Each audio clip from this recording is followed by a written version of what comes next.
12월 17일 월요일 이 시각 주요 뉴스입니다. LG전자가 시계처럼 실제 시침과 분침이 움직이는 스마트워치 LG워치 W7을 출시합니다. 충전하지 않더라도 최대 100일까지 쓸 수 있는데 온라인 쇼핑몰과 LG 베스트샵에서 39만 6천 원에 판매합니다. 부산대의 한 남학생이 부산대 기숙사에 침입해 여학생에게 몹쓸 짓을 하다 걸렸습니다.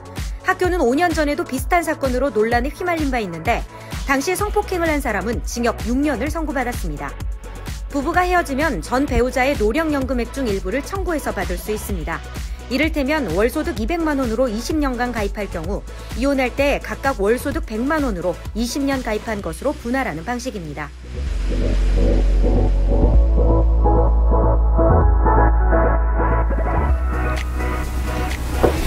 네, 여러분 안녕하십니까? 12월 17일 월요일 아침입니다. 오늘도 아주경제 정치경제부 김태균 부장님 나와주셨습니다. 안녕하세요. 네, 안녕하세요. 오늘 어떤 기사를 소개해 주실 건가요? 저희 아주경제가 네.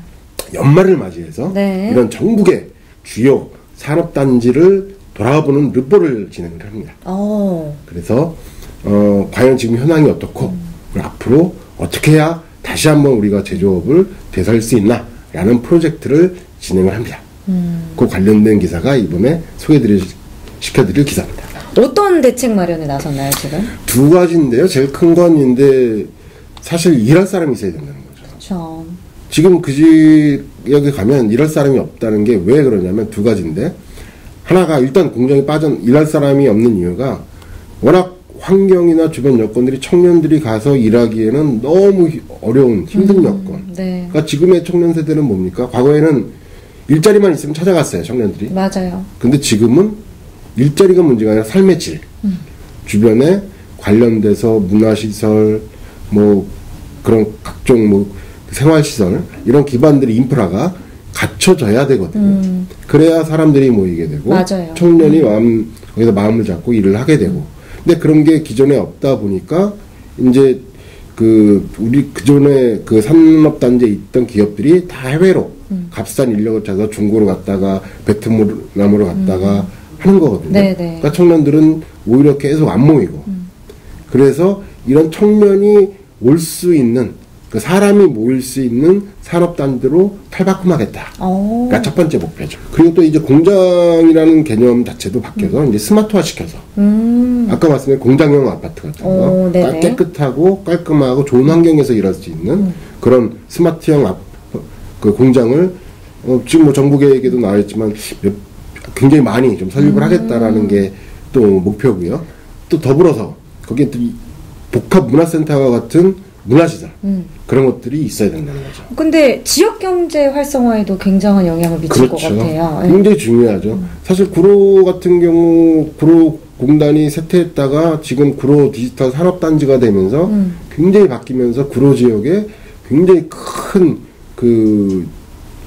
구로 경제에 굉장히 큰 역할을 좀 하고 있거든요. 그래서 최근에 제 지인들도 이 구디 쪽에 많이 취업을 했다는 얘기를 하더라고요. 그게 그 이유 때문인 것 같아요. 예를 들어서 정부 지원도 많고 하니까 신생기업이 창업을 하는 데 있어서 예를 들어서 임대를 하거나 사무실 공간을 빌릴 때 굉장히 저렴하게 들어갈 수 있고, 또 주변을 보면 주거단지가 아파트들이 굉장히 많아요. 많고 또 그 내부에 각종 문화시설들이 굉장히 많이 들어가 있죠. 그러니까 청년들이 모일 수밖에 없는 거고, 또 교통 가깝지 않습니까? 네, 맞아요. 그런 것들이 복합적으로 이루어져야 우리나라의 산업단지가 새롭게 성장할 수 있고, 이 제조업 분야는 결국 뭐냐면 인건비 싸움이거든요. 그러니까 인건비가 저렴한 곳을 찾아서, 노동집약적이기 때문에 찾아서 다니기 때문에 갈 수밖에 없는데, 그래서 기존의 이제 첨단 ICT 분야와 기존의 제조업을 연결해서 새로운 혁신 산업을 만들어야 되는 거죠. 그런 걸 만들겠다라고 하는 게 정부의 지금 그 정책이고, 그래서 그런 스마트 산업단지를 전국에 10개소를 만들어서 운영을 하겠다라는 게 정부의 1차 계획입니다. 우리 청년들이 지금 뭐 과거처럼 여러 가지 급여나 이런 거 생각하지 말고 그런데 찾아가라라고 하기는 아직은 말씀드리기가 굉장히 좀 어려운 것 같아요. 왜냐하면 이 대기업과 중소기업의 그 평균 임금차가 아직도 대기업의 50%밖에 안 되거든요. 네. 그렇기 때문에 청년들에게 50% 받고 가라라고 라고 하기에는 참 아직까지는 뭐라고 강요하기는 좀 어려운 상황인 것 같고, 다만 정부가 좀 더 여러 가지 노력을 하고, 뭐 대기업도 그런 여러 가지 좀 협력업체나 이런 중소기업과 동반 성장하겠다라는 그런 정책으로 대중소기업 간의 일단 임금 격차가 줄어야 된다는 거죠.